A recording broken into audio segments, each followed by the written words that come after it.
Welcome to the Leadership Conversations podcast. I'm your host, Jono White. I'm the founder and principal consultant of Clarity. We are an Australian-based consultancy that works with leaders around the world, and our passion is to invest in people to become everything they're meant to be in order to fill the world with healthy organizations that people love to work for and customers line up to buy from. The goal of this podcast is to invest in you and your leadership.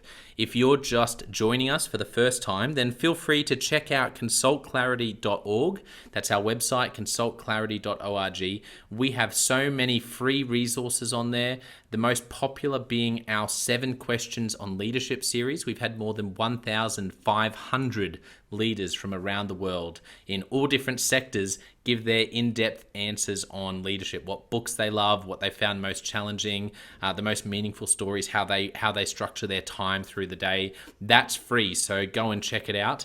And we'd love to interview you about your leadership. I believe you have advice from your experience, your context, and your life so far that is important and can help other leaders. It's also a great way to give back. It's free to get involved, and you can do so by going to consultclarity.org/7-questions-interest, or just Google consultclarity.org 7 questions interest and fill out the form that pops up. We have a free resource for you on our website. It's called Leadership Survival Guide. It's a 57-page ebook. It has interviews with 10 world-class leaders, and you can go to consultclarity.org. It's right at the top, and get that today. We also have a daily email that we send out to over 15,000 leaders, and that email contains the highlights, our best content from our podcasts, our blog, my book, the books that we're loving that are out there about leadership. It's also the best way to get access to our masterclasses and workshops before anyone else. And there's also exclusive and limited special options just for subscribers.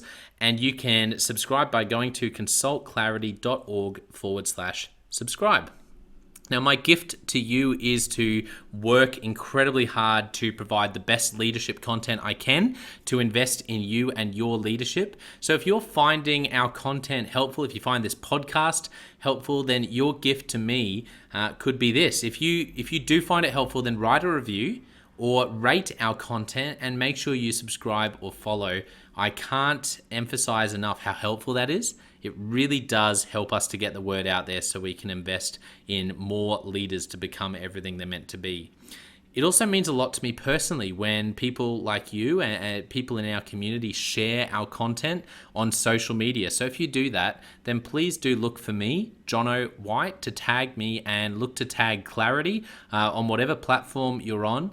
And our team, including me, I'm always looking to see when people have mentioned us so that I can engage with you. And also we look at sharing content. So if you write something about something we've done, there's also a good chance we'll share that with our followers. So if you could do that, that is a massive, massive help as we try to invest in as many leaders as we can around the world. Last of all, you can check out my book about how to deal with difficult people even if you hate conflict. It's called Step Up or Step Out. It's available on Amazon. You can just look up Step Up or Step Out Jono White, or you can go to store.consultclarity.org/book and check it out there. I have coached leader after leader after leader, and in more than 50% of the sessions, this topic comes up. How do I deal with this person? I'm finding it really difficult, and I just want to find a way that doesn't blow up to just to have a difficult conversation, to lead them better. How do I do that? There's a 3-step process that I outline in this book that I believe can help you. Okay, let's get into today's episode of the Leadership Conversations podcast. Enjoy.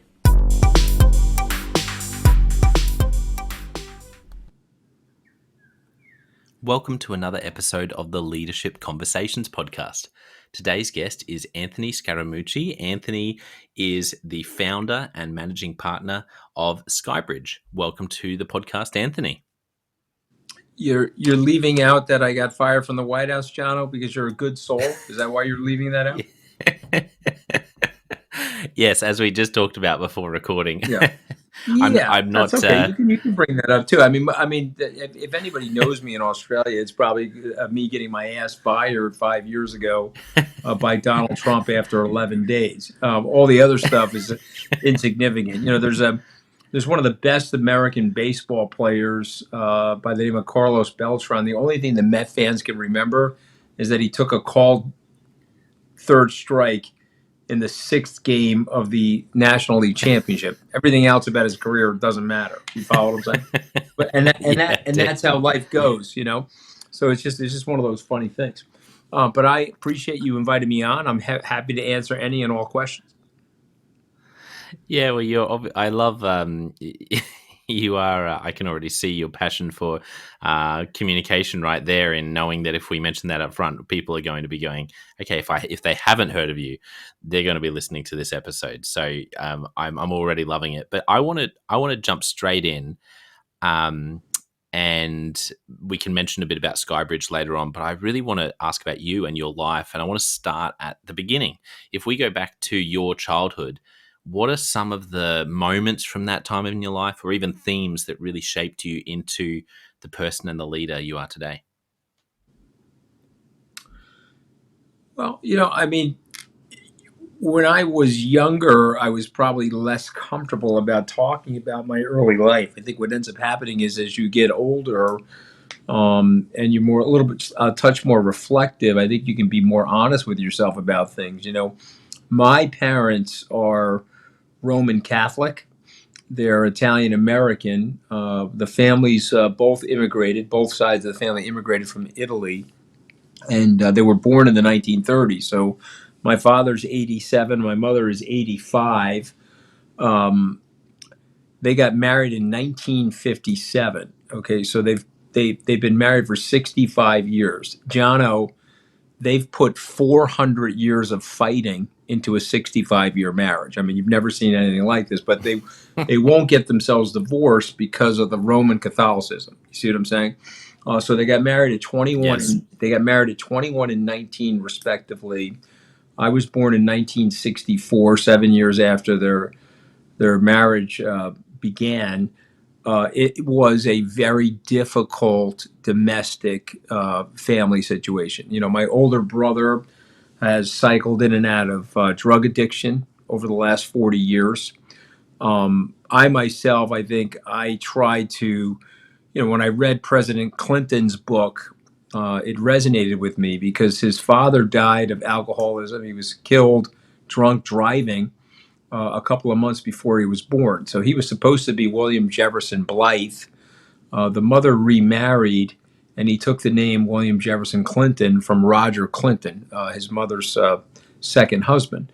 But President Clinton's mother was a gambling addict. His second father was an alcoholic.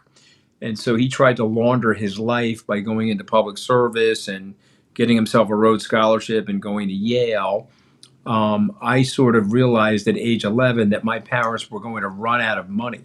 There was no way my dad, as an hourly worker with his habits, was going to end up financially capable of affording his retirement or my mom's retirement. So the anxiety for me started at like age 10 or 11, and I immediately got myself a newspaper route, and then I worked as a stock boy in a food store. So I don't know what the equivalent would be in Australia, but it was a small supermarket in the local town. I actually worked for a guy named Lou Campanelli. I'll never forget the man. He was one of the nicest, kindest people in my life, and I worked my ass off for him. And so my dad was a laborer. He was an hourly worker. My mother was a housewife. There was enough money to afford, our house and, live in a modest middle class neighborhood. That's when working wages in the U.S. were a lot better, a lot more successful. But it was not easy. It was not a easy situation, if you will. So you're asking me a question. I sometimes sugarcoat the answer, but having done some research on you and your podcast, I think it's more beneficial for your listeners to hear the truth. So a couple seminal moments for me. I start work at 11. I've got a paper route. I'm working as a stock boy. I'm 16, and a drunken truck driver, this has got to be 1980 now, backs up into the loading bay. He's got Coca-Cola glass bottles on the truck. They all come out of the truck. I can tell you the exact date, actually, because I remember it vividly. It was June 30th, 1980. And Mr. Campanelli called me to the front desk, and he said, "Hey, you got to go outside and you got to clean up these Coke bottles." And I went out there.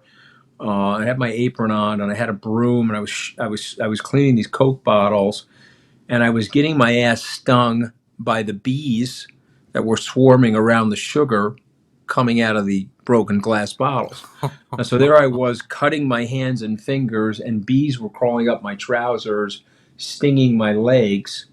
And I remember saying to myself, I got to figure this out. I got to end up in a job that is a white collar job, as opposed to every single one of my family members who's worked with their hands, who's worked outdoors, have been involved with some level of direct sunlight and heavy lifting.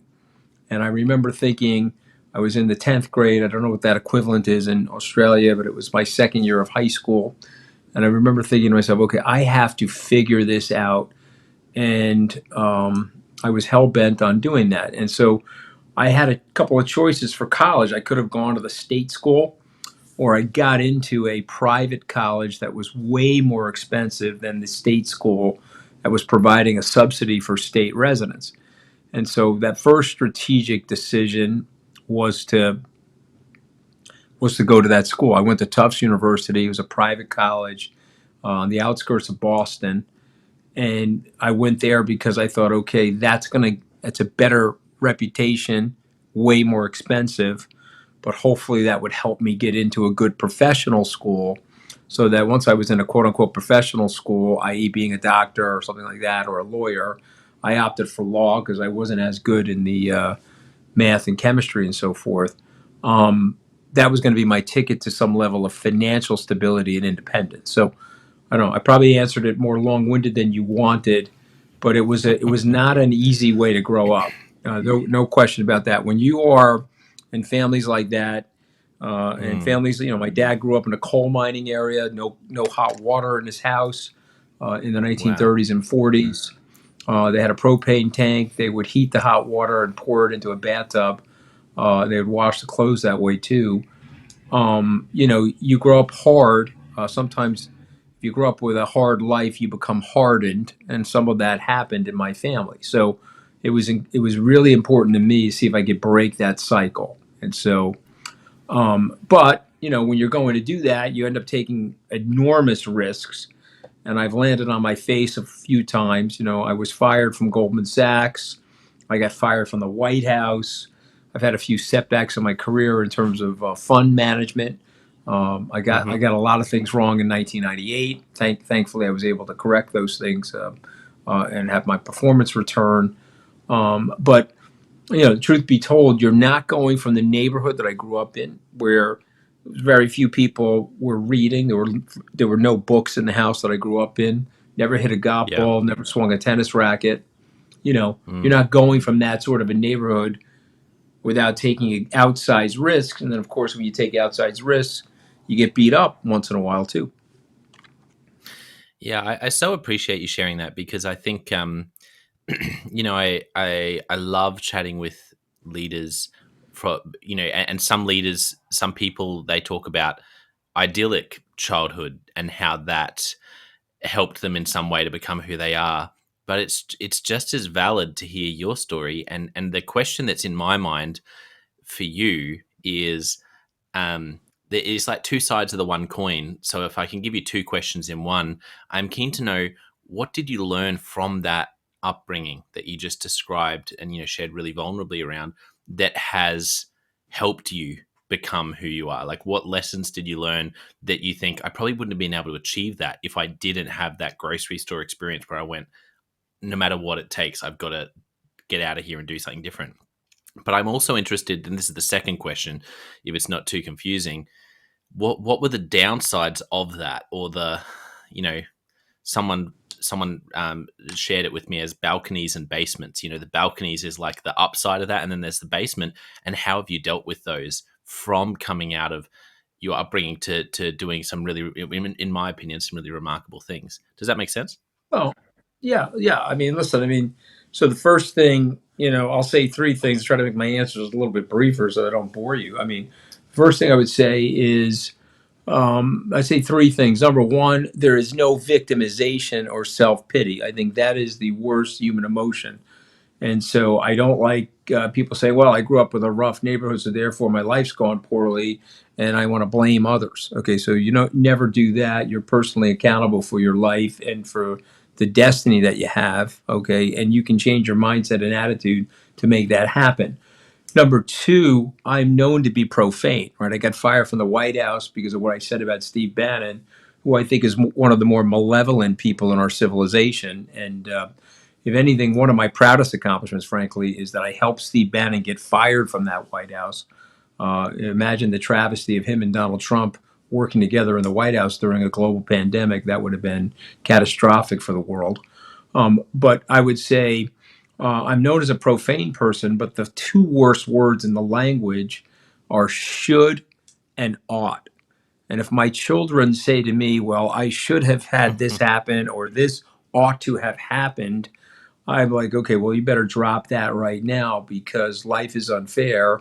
And given the nature of life and its unfairness on the scale of life, you've won the jackpot. Now, you live in the United States, you're growing up in a relatively affluent family of people that love you, and there's some level of functionality around you. So you should be not using the word should and ought. So, number one, no self pity. Number two, no shoulds or oughts. I think those are normative things that we shouldn't be talking about. We should be living in the world the way it is and reacting to that world that way. And then the third thing is about balconies and basements. If you find yourself in the basement, get up.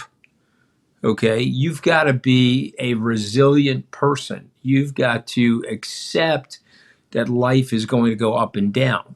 If you're idealizing your life and you're thinking your life is going to go up on a straight line or on a 45-degree angle with no curves or waves or divots, you're not living on the planet I'm living on. And so if you set your expectations low, you then have an ability to deal with anything that's coming your way. Listen, I mentioned two firings that I've had. They were traumatic moments for me. They were very stressful. But I wasn't a health issue, thank God. And I have friends of mine, unfortunately, that have had untimely deaths. That's way more serious than anything I've ever gone through. So set your expectations appropriately is, I think, the big lessons that I've learned from all that. And the basement, you're not as bad as you look when you're in that basement, Jono, but you're certainly not as good as you look when you're standing on the balcony. That's so good. I think it might have been John Maxwell who says, when you start out doing something, people will severely underestimate you.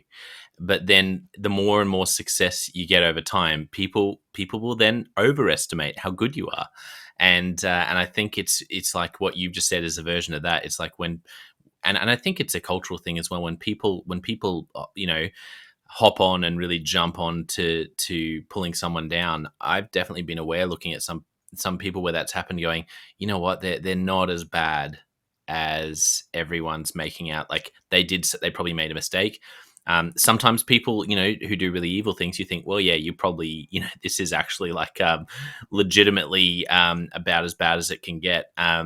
But there's a lot of people where you're 100% right. When they're on the balcony, I think everyone thinks they're better than they are. And then when we all decide, or we see them in the basement that go through something hard, I think we all assume they're much worse than they are. And I think life's often a lot more gray than that. Yeah, and I think that's a really insightful statement. I guess what I would just add to it, and again, I don't want to just add for the sake of adding, but I just think this is important, that you have to develop that statement into a habit. You have to develop that statement into a mindset. You have to develop that statement into a discipline. So when you're getting up, you know, today has been a good day for me. It's not over yet. I'm psyched about that. And I'm hoping that God will give me the opportunity to wake up tomorrow morning, and tomorrow will be another good day. Why? Because I'll be above ground and I'll be breathing. Okay, until I'm not. And the point being is that's a good day, and you gotta have that mindset. So I'm fired. I'll set the scene for you. I'm fired at 9:27 on the 31st of July, and I'll tell your listeners, if you think you're having a bad day, I want you to imagine this. I said something about Bannon to a friend, somebody I knew Yeah. 20 years. His father knew my dad for 50 years. And I said an off the cuff, garrulous remark. I used some profanity. I thought it was funny. He was recording me without me knowing, and he ran to CNN with the recording. When it was played on CNN, it embarrassed the White House and the president, and deservedly so, I got fired. So, number one, I never blamed anybody but myself. I technically needed to have told this person that I knew for 20 years that I was off the record. I didn't do that. And so that profanity that I used put me in the spotlight. I got fired. When I got fired, I owned the firing, but I want to set the scene for you. I'm now fired at 9:20 in the morning. I'm asked to pack up my bags. I'm escorted out of the east wing of the White House, and I'm walking on Pennsylvania Avenue down to my hotel room where I'm going to pack up and move back to New York. Yeah. And at 2 o'clock, the announcement of my firing takes place, and I am getting lit up and chewed by every cable news organization in the U.S., perhaps globally, but I wasn't aware of that. I'm getting lit up in all of the newspapers. I'm getting lit up in memes on social media, Twitter, Facebook, etc. I'm being excoriated on all the late night comedy shows. And I'm sitting there 24 hours later, and I'm saying to myself, wow, okay, this is pretty tough. This is not an easy thing. H.R. McMaster, who was the national security advisor at the White House, I had a good relationship with H.R. I had been on troop support missions to Afghanistan and Iraq, and I was a member of the business executives for national security, which I've returned to. And when he saw me in the White House and he learned about my announcement, he was very excited. He said, Anthony, let's have a welcome to the West Wing party for you.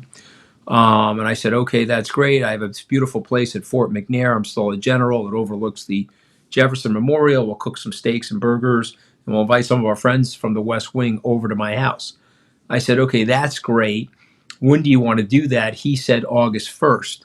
Well, Jono, I got fired on July 31st.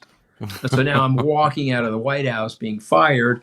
HR looks at me and says, Jesus Christ, what am I going to do with the beer and the food that I bought for this party? And I said to him, well, you know, we were going to have a welcome to the West Wing party. Why don't we have a farewell from the West Wing party?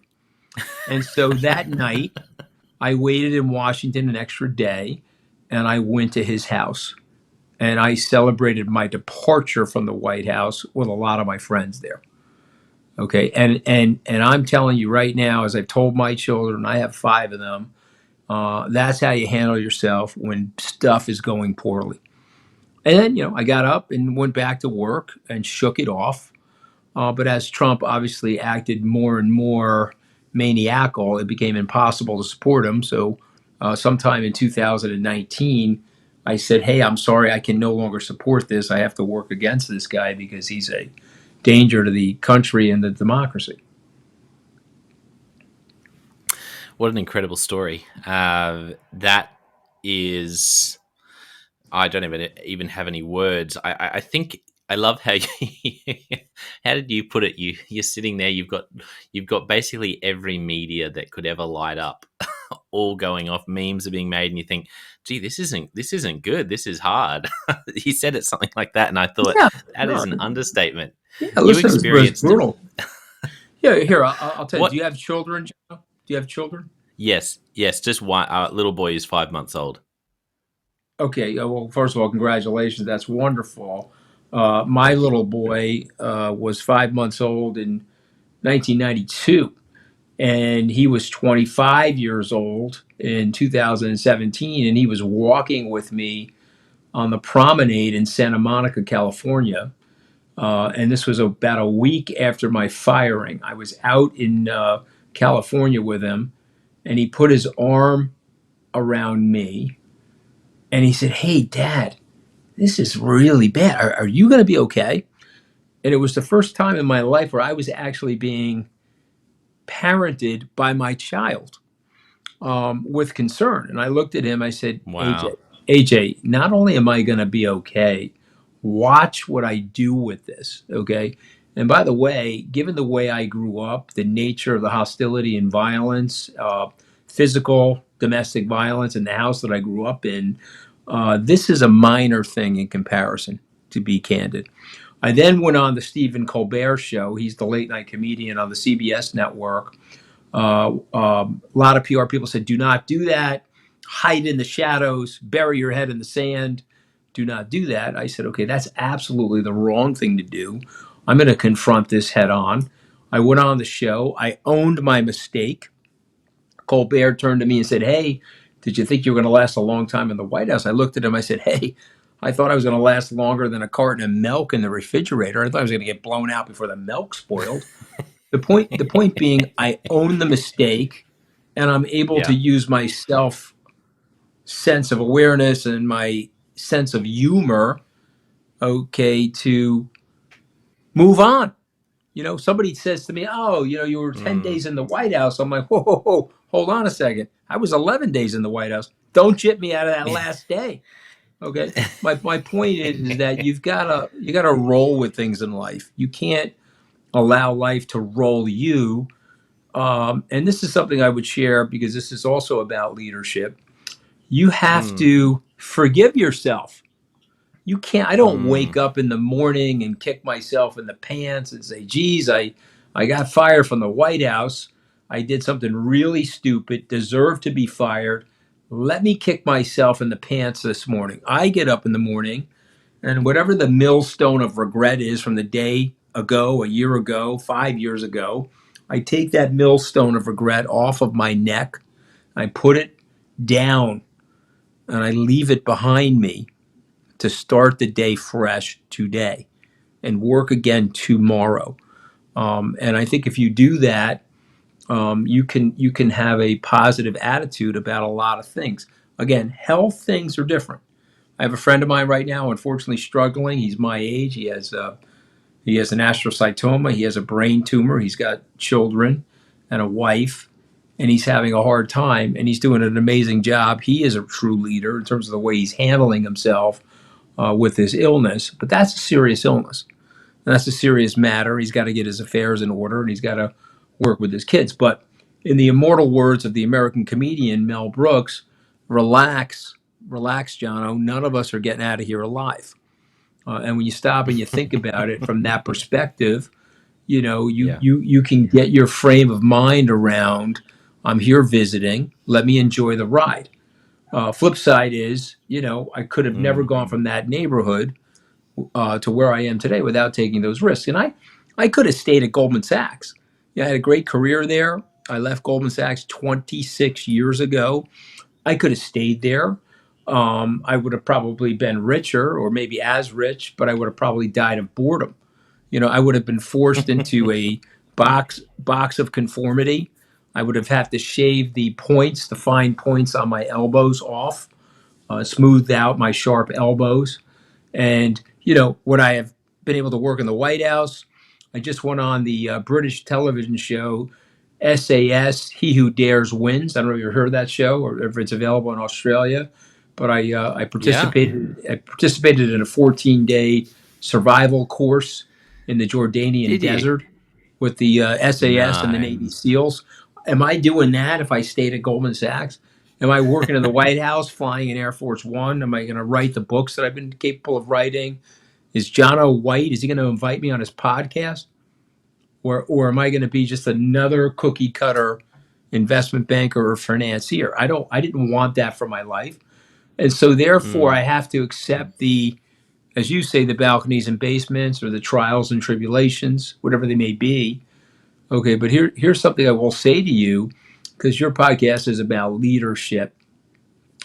for me, when I think about leadership, it's role modeling and it's collaboration. Ultimately, if we're successful, I'm bringing everybody along with me. No one's ever worked for me. People have worked with me. There's a very, very big distinction in my small company. And when people feel that, when they feel that, they take a sense of ownership and pride in what they're doing. It becomes a mission as opposed to a job. And they stay. My chief administrative officer, I met her 31 years ago. She's still with me. My driver, because I live outside of the city and I've got to commute in, and so I've hired somebody to drive me. He just retired after 26 years. Worked for me from 1996 to today. He just turned 65, and he put in for his retirement. God blessed him for doing that. He's obviously entitled to do that. But he's still sort of with me in retirement.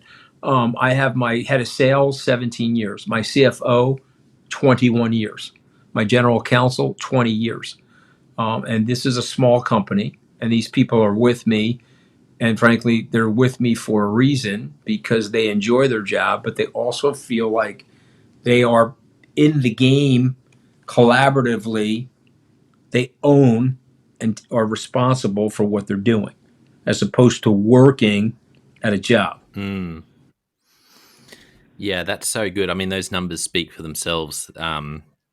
That's remarkable retention. And I think it's clear chatting with you as well that you obviously, you say what you think, you own your mistakes. And I think people, it's that saying, people don't leave companies, people don't leave jobs, they leave people. People don't leave jobs, they leave bosses. And I think if you can really invest in people and you can really build that trust, I imagine there'd be a lot of trust, because you, not only because of the time you've worked together, but it sounds like, I can imagine as a boss, you'd be direct. People would know where they stand with you, which I think is underrated as a, like, that creates that psychological safety to go, well, if Anthony's not happy, he'll tell me.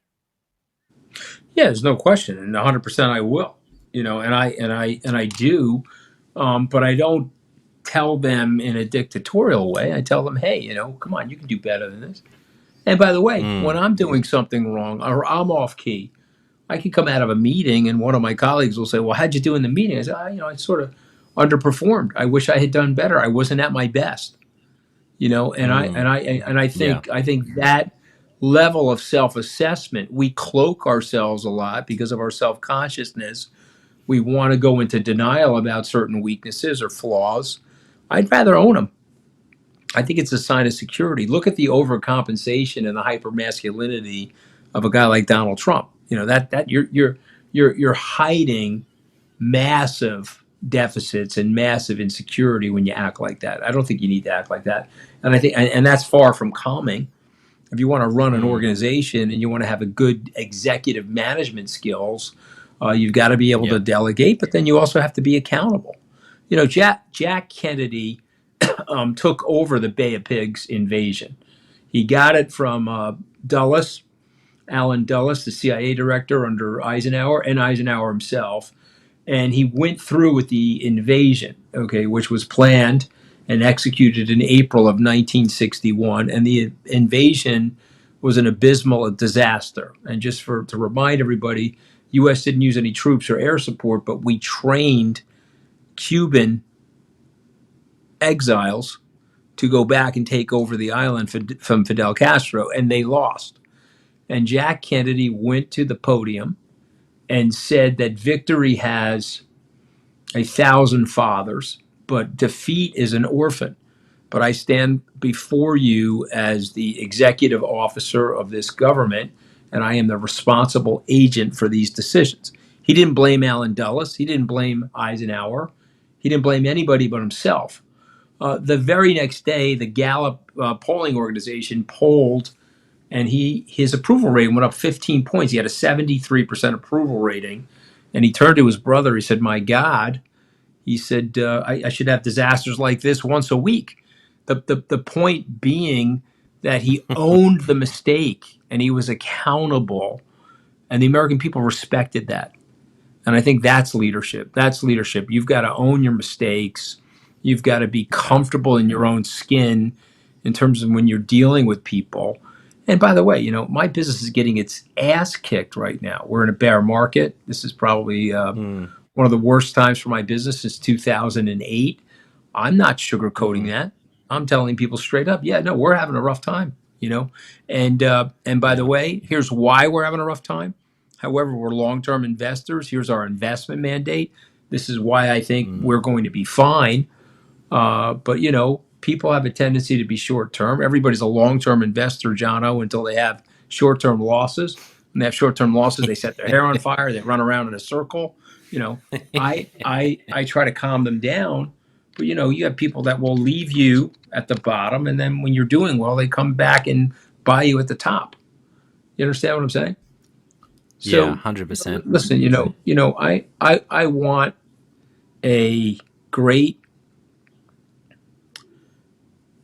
experience for my people, but I can't Mm. give that to them. Okay. I can try to give that to them, but I can tell you the vagaries of life being what they are. Some days are going to be way better than others. And that's got to be set into your expectations and your goals. I've had setbacks in my goals this year. If you had asked me at the beginning of the year where I thought the business would be versus where it is right now, I would say, "Oh wow, we're in a hole compared to where I thought we were going to be." But I'm very optimistic about where we are, and I think from this moment, I think we're going to have a very good run. We'll have to see. Yeah. It's refreshing. I really do like your approach. I wanted to ask you something. You mentioned role modeling, and I thought, I'd love to ask you who have been some of the biggest role models in your life. Who are some of the people, whether you've worked with them, whether they're friends, whether it's been a bit from afar, whether they've been mentors, the people who've Mhm. had the biggest positive impact on Anthony's leadership journey. Well, listen, whatever the weaknesses were of my parents, in many ways, they are role models for me. My dad was a very hard worker. He was also somebody that lived by the rules. My dad's attitude was you made your money, you paid your taxes, and you lived by the rules. I don't know if you ever saw The Bronx Tale, but I lived in an Italian American neighborhood. There were people in the neighborhood that were made guys and in the mafia. My father was more like the De Niro character, where he was the De Niro character was a straight up, straight laced bus driver. My dad was a straight up, straight laced crane operator. He came home and he had his cigarettes and his brandy or whatever he was drinking at the time. And he got up at 3 o'clock in the morning. My mother put his lunch pail in the refrigerator at 10 p.m. He got home at 3:30 in the afternoon. Obviously, if you weren't at the dinner table by 5, he was beating your ass in. But he was a hard worker. I took that from him. He was also very honest. I think I've taken that from him. I can remember there was a day he went to pick up some. He was running errands on the main street in this town that I grew up in, and there was a traffic ticket on his windshield. And rather than go home and get his checkbook out and write the check, he made me and him walk up to the post office, and he got a money order from the post office and mailed it immediately. He didn't like having debts. He didn't like owing anybody anything or being on the wrong side of things like that. I think I took that with me. I would say that I had mentors in college. I had high school coaches and teachers. Nobody gets to where they are by themselves. You need a full on collaboration, and you need a band to help you get to where you are. When people say, "Oh, well, you're self made. You came from this blue collar family, and you've reached the level of financial independence in the United States. You're living the American dream. You're self made." No, I'm not self made. That's not the right word. I'm made through a collaboration of many people that were willing to help me. Ben Franklin once said, if you want a friend, ask the person for a favor. It's counterintuitive. But his point being is that human nature being what it is, the person will want to do the favor for you and show their good graces, at which point they'll feel good about it. And then there'll be this spirit of reciprocity that could potentially start a friendship. I can't tell you the number of times I took that aphorism from Ben Franklin and I used it in my life. I had to do that because I didn't have a network. I didn't have family members that were on Wall Street or in executive positions around the country that could help me or could introduce me to people that could further my career. So I had to go to people and ask them for help. And I had to do it in a, you know, hey, very forward, solicitous sort of a way. And by the way, I also had to demonstrate to people that I was willing to help them. And even today, I try to pay it forward. I can't tell you the number of emails I respond to from people. I don't know who they are. They're asking me for help or asking me for a copy of my book or something like that. And I try to get to as many people as possible and try to respond to as many people as I can. Yeah, that's awesome, and I think the fact that you're on my podcast is an example from both ends of what you've just explained. Like, I really appreciate you being generous with your time. I know that you have a lot on your plate, as an understatement, and so I know that it's generous. And at the same time, I think this is so important for leaders who are listening who want to expand their own networks, or they feel like they're hitting a ceiling. Because I think one of the reasons I love this podcast is because it does allow me to position myself to go to someone like you and say, "Hey, Anthony, can I ask a favor? Can you come on and chat about your story and give some advice?" And it's amazing. I think the Ben Franklin quote is so true. There's something that when someone asks us for a favor, it's endearing. Yeah, and people respond. Here's one other thing I'll say, and I think you'll get this, and I think it's important for your listeners to think like this as well. You don't know where the karma is going to return to you, and I'm going to tell you this quick story. I used to go to the Harvard Club in New York. Why did I go? And I'm still a member there, but why did I go there? Well, when I was a young man, I was trying to build myself up. I thought it was a good place to meet people. And I used to have breakfast with clients and so forth at the Harvard Club. I guess I was trying to be impressive to do that. But it's also the breakfast is pretty good. Well, there was a waiter there, and his name was Joaquin, and he served me for probably 2 years straight. And I always made sure that he was tipped well, and I made sure that he was taken care of. Well, one day I am walking out of the Harvard Club and he's walking over to me. He says, "Hey, Mr. Anthony, I need some help on something. Would you be willing to help me?" And I said, "Sure." I guess his son was in a car accident. It was a personal injury case. He had won a $35 million settlement. Okay, that was about 20 years ago. So that's, almost double today. Say like a 50 to $60 million 2022 settlement. I said, "Wait, what? You've just came into 35 million US dollars?" "Yes, I have. I don't know who to go to with this. Would you be willing to manage this money for me?" Okay. Now, I don't know. Is he the guy that I think is going to end up being the $35 million person of all the people at the Harvard Club? Now, truth be told, I wasn't equipped to manage that money. He needed somebody, because I'm a hedge fund manager. I could manage a portion of that money, but I really couldn't manage the money. But I got him to a group of people that helped him manage that money.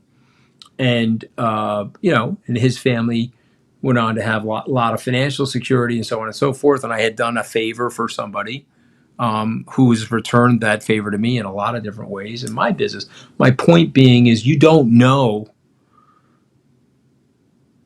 where the good grace is, or you don't know where the karma reversion is going to come from. And if you're good to everybody, you're going to increase the odds of your success by quantums. Yeah, I couldn't agree more. It's from the smallest thing, from a smile, just to taking that extra time, no matter what someone's role is, to really make sure they feel known, particularly when it's someone who's in a role where they're serving you. I love that story because of that, though. That's what a wonderful example of ending up having this amazing connection and bringing so much value to you when you would have never assumed that, but you were just kind, and it's yeah, and I think as a rule, it's the right thing to do, but it also pays off. Um, I would love to invite you back for we already mentioned this before, but I just have enjoyed this so much. I'm watching the clock and I've already gone 10 minutes over, but it's just so much fun chatting about your story and about leadership with you. So the invitation to do a part 2 down the track at some point is there for you, if you're interested at some point down the track. But I want Sure. to finish with some Leadership Express questions today. Yeah, that'd be great. We can do Sure. that down the track because it's been so much fun. The first question is about a book. Is there a book that you've gifted to other people or that you find yourself recommending a lot to other people? Well, I wish it was just one. I'm trying to think of like one seminal book, but I would say an old book, which I think is worth reading, was written by a psychiatrist from the University of Pennsylvania. His name is Martin Seligman, and it was called Learned Optimism. I like giving that to young people, particularly people that grew up in blue collar neighborhoods, blue collar areas.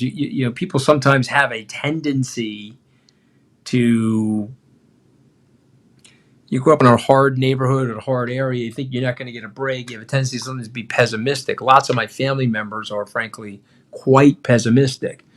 And this book teaches you how to break out of that and how to create optimism and learn how to be optimistic. And so I recommend that book. I think that's the one book of many that I would recommend to somebody.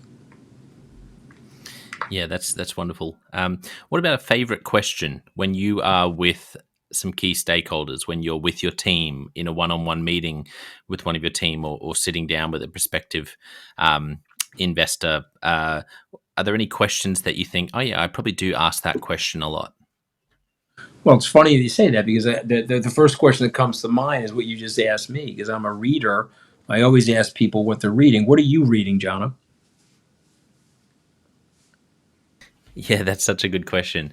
Um, let me actually let me look in my. I'm a listener, so I'm in Audible right now. I'm reading a couple of Darren Hardy books: Compound Effect, Mm-hmm. The Sure. Entrepreneur Roller Coaster, which Yep. has been a real great. The Entrepreneur Roller Coaster has been amazing because I didn't expect it Mm-hmm. to be as good, but a friend of mine really insisted that I read it. And then I'm reading a Game of Thrones, the series as well Okay, good. for enjoyment. So yeah, no, it's Okay, I good. think that's a cracker of a question. Yeah, yeah, yeah. So, I mean, you asked it to me, but I think that really is the question I always ask people, and it gets them started. Yeah, Also, you get to learn a little bit about what their tastes are too when you ask that question. absolutely. What's a great piece of advice you've received in life or leadership? Well, I mean, the number one thing that comes to mind for me is accountability. And I can't tell you whether it's a coach, a business leader, a mentor, a client, accountability. I think accountability, you can galvanize a lot of people around you if you're willing to be accountable. Because what ends up happening is if mistakes are being made at SkyBridge and I'm accountable for them, I'm providing a shield for a lot of people inside the firm, and they're like, hey, wow. This guy's protecting me when things are going badly. I'm really going to go to bat for him. I'm going to go the extra mile. So I would say accountability. So good, I love it. What about any thoughts on? Oh, let me ask you this one. What's a big problem or challenge leaders are facing in, if I make it a bit more general, the financial sector? Well, it's the financial sector is sometimes when it's doing well is considered to be a growth area of people see it as a growth area, but I see it more cyclical. And so I guess the challenge is to try to get people out of the steady mindset and to recognize that it's more cyclical. As an example, from 1900 to 2022, 120 years, stock market is down one out of every 5 years. We've had 20% of those years be bear markets or where the performance has been poor. Yet, if you look at the stock chart from 1900 to 2022, if you were brave enough to just hold on, you did very, very well. And so I think that's the challenge. I always tell clients that the best performing accounts at Charles Schwab, which is one of the largest brokerage companies in the U.S., the best performing accounts are the dead people, Jono. Why? Because dead people are not that emotional about the stock price movement. And so the point being is that like you got to just stay in there and be unemotional. Yeah. That wasn't what I was expecting. I love it. That's so good.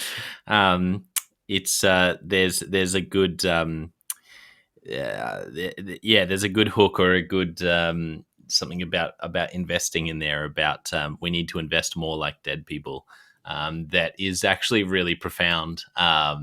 So that's a great. I love that that you share that with people. I've got to throw one in there for fun. Now that you can pick something lighthearted, or maybe it's something really serious. A movie or a TV show that is a favorite of yours, or really had a big impact on you. So I would say an older movie would be Braveheart. I love that movie because I'm a guy that likes to go against the establishment, so I like that movie.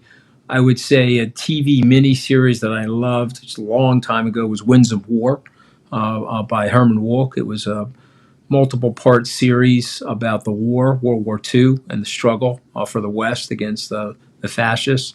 That was a great movie slash miniseries. You mentioned Game of Thrones. I think I saw every episode of Game of Thrones. I love that. I thought that was really, really well done. I've watched the dystopia Westworld, and I've enjoyed that. That's something that's like sort of current. But I'll tell you what, though, in the last 5 or 10 years, movies and television shows have gotten way better. If you'd said to me, my favorite movie, I'd probably say The Godfather for so many different reasons, because it's a story about American capitalism and also Italian immigration to the country. If you said a TV show, The Sopranos, I thought was very well done. A lot of my Italian American friends don't like those movies because they think they put Italians in a bad light, where people think that we're all in the mafia and things like that. My father would probably say that. He doesn't like the way Italians are caricatured in Hollywood, but I don't mind it. I'm a free speech believer, and I think that also got me in trouble with Donald Trump. I wrote an essay about free speech. And I think I have standing to talk about it because I've been ridiculed in the press, castigated in the press. But to have a free society, you need free speech, and you need the press to be on top of and holding our political leaders accountable. But then the other thing the press does is we teach our young people that they can think and speak freely. They go on and create Facebook, or they go on and create Apple Computer. If you're censoring people, you have a tendency to crimp their intellectual bandwidth. That's one of the reasons why you see all this intellectual property theft coming out of places like China or autocratic nations that suppress free speech. So for me, if they're going after Italians in Hollywood, no big deal. I can live with it. Oh, there's so many good recommendations there. Last question. If you could only give one piece of leadership advice to a young leader, what would you say to them? So we're back on the reading. I would say you have to read. You have to read. You have to read not only fiction and nonfiction and books about leadership or books about business or books about business leaders or biographies of political leaders or entrepreneurs, but you have to read, because in the process of reading, that is where you will pick up the most experience in the most condensed way. Unfortunately, you're only living one life. But I want you to think about this. Over 5,000 years of recorded history, there's some brilliant people that have lived. And you get a chance to have a one-way conversation with those people through books. And I would implore people to do that. Well said. Wonderful, a wonderful piece of advice to land on.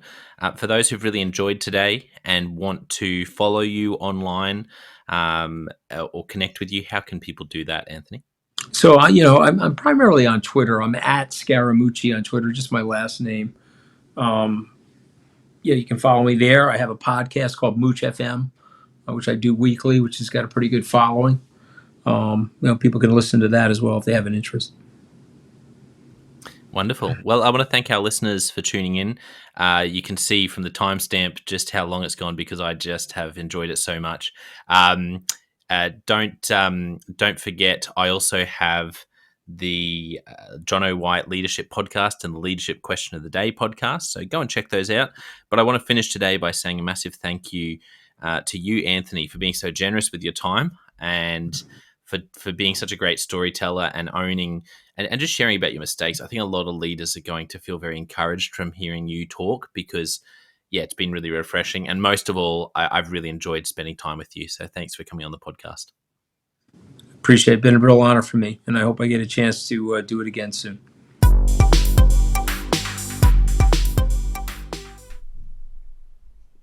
Well, I hope you enjoyed that episode of the Leadership Conversations podcast as much as I did. If you're joining us for the first time, don't forget to check out consultclarity.org. That's our website, consultclarity.org. We have so many free resources on there, including our 7 Questions on Leadership series. We've had more than 1,500 leaders from all over the world in all different roles, in different industries, answer these 7 questions on leadership, and leaders give these in-depth answers around how they spend their time, a book that's been significant for them. It's just a gold mine. It's completely free to access, so go to consultclarity.org and look for that. We'd also love to interview you about your leadership. I believe your experience, your life, your context means that you have advice on leadership that other leaders can learn from. Yes, you, if you're going, not me. Well, no, I really believe you would have something to add. So if you're looking for a way to give back, it's completely free to get involved. And we would love to interview you through the 7 Questions on Leadership. You just go to consultclarity.org/7-questions-interest or Google consultclarity.org 7 questions interest and fill out the form and get involved. We have a free resource on our website called the Leadership Survival Guide. It's a 57-page ebook, 10 world-class leaders giving their thoughts on leadership, and that's completely free. It's available on our homepage, consultclarity.org, right at the top, so make sure you go and get that and download it today. And we have a free daily email that you can subscribe to. We send this out to over 15,000 leaders from around the world. And it contains the highlights of content from our podcasts, our blogs, our books we're reading. It's got the best content, and it gives you exclusive, limited, early access to our masterclasses, workshops, new products, special offers. It's all for our subscribers. You can go to consultclarity.org/subscribe and join 15,000 other leaders. And my gift to you is to work really hard, particularly through the Leadership Conversations podcast. I have been blown away by the quality of the leaders, and I'm learning as much as anyone in doing these interviews. So I'm having a great time. And my gift to you is to keep lining up the best leaders I can to invest in your leadership. Your gift to me, if you're finding this helpful, there is something that you could do that would help us out massively. And that is to write a review and to leave a rating for our podcast or wherever you're watching or listening to this. I can't tell you how much that helps us out. Also, subscribe or follow. It really does make a difference in helping us to help more leaders become everything they're meant to be. Another thing that means a lot to me personally is when I see our community share our content. So if you do share this or any other piece of content on social media, then thank you and please do that. And look for me, John O. White, or Clarity, and tag us in your post. Our team is always looking for posts to engage with from our community, and there's also a chance that we'll share your content to go beyond and share it with our followers. Last of all, you can check out my book. It's called Step Up or Step Out: How to Deal with Difficult People Even If You Hate Conflict. I wrote this book because 50% of the coaching sessions I have with leaders, this topic comes up again and again and again. And it's this idea of, how do I have this difficult conversation? How do I lead this person better when I'm finding them difficult? Or in some cases, you look and you say, I think I might be leading a difficult person. They're just quite difficult to lead, or I'm finding them quite difficult to lead. So there's a 3-step process that I unpack in Step Up or Step Out. And the amazing thing, and I've literally done this myself, and I've heard it anecdotally from other leaders as I've coached them, is that if you follow this process, you will see that person step up and change their behavior or make a decision, which is to step out some of the time. 95% of the time, people will step up or step out in just 4 weeks. And I stand by that. It's you have to read the book to understand, but I really do believe in it, and I've experienced it firsthand. It works. So you can go to Amazon, look up Step Up or Step Out John O. White, or store.consultclarity.org/book. Well, thank you so much for listening. We're going to be back with a new episode next time of the Leadership Conversations podcast. And I hope today has helped you to take another step towards becoming the leader you're meant to be. See you next time.